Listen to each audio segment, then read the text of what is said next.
Alors Maryse, comment ça s'est terminé cette si belle aventure? 1er janvier, il m'a dit « Cette année, je vais m'éclater. C'est bien, tu risques de ne plus être là pour ramasser les morceaux. » Pendant des décennies, le public a connu Joe Dassin comme l'homme au sourire rassurant, l'interprète de chansons devenues immortelles comme « L'été indien » et « Si tu n'existais pas » ou « Les Champs-Élysées ».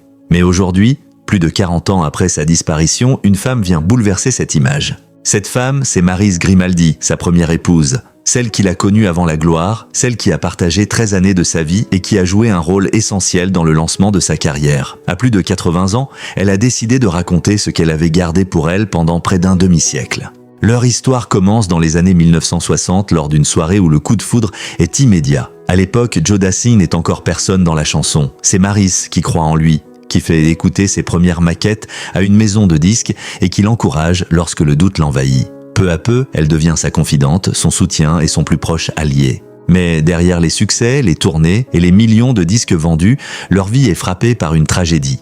En 1973, leur fils Joshua naît prématurément et décède quelques jours plus tard. Pour le couple, c'est un choc dont ils ne se remettront jamais vraiment. Joe se réfugie dans le travail, tandis qu'un profond mal-être commence à s'installer. Quelques années plus tard, le couple divorce. C'est à cette période, selon Maryse, que Joe Dassin commence à sombrer. Dans une interview qui a fait grand bruit, elle affirme l'avoir vu consommer de la cocaïne à partir de 1977.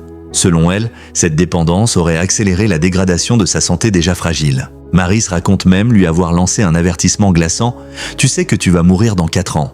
Une phrase qu'elle n'a jamais oubliée. 3 ans plus tard, le 20 août 1980, Joe Dassin s'effondre lors d'un déjeuner à Tahiti. Il n'a que 41 ans. Aujourd'hui encore, les versions s'opposent. Certains membres de la famille estiment que sa mort est avant tout liée à ses problèmes cardiaques connus depuis longtemps. Maryse, elle, reste convaincue que les excès et la détresse intérieure ont joué un rôle majeur dans sa disparition. Au-delà de la polémique, son témoignage dessine le portrait d'un homme beaucoup plus fragile que l'image renvoyée au public. Un artiste adoré, mais aussi un homme marqué par le deuil, les doutes et des blessures qu'il n'a jamais vraiment réussi à guérir. 45 ans après sa mort, les chansons de Joe Dassin continuent de traverser les générations. Mais grâce aux confidences de Maryse Grimaldi, le public découvre aujourd'hui une autre facette de l'homme derrière la légende, celle d'un être profondément humain, avec ses forces, ses failles et ses combats invisibles.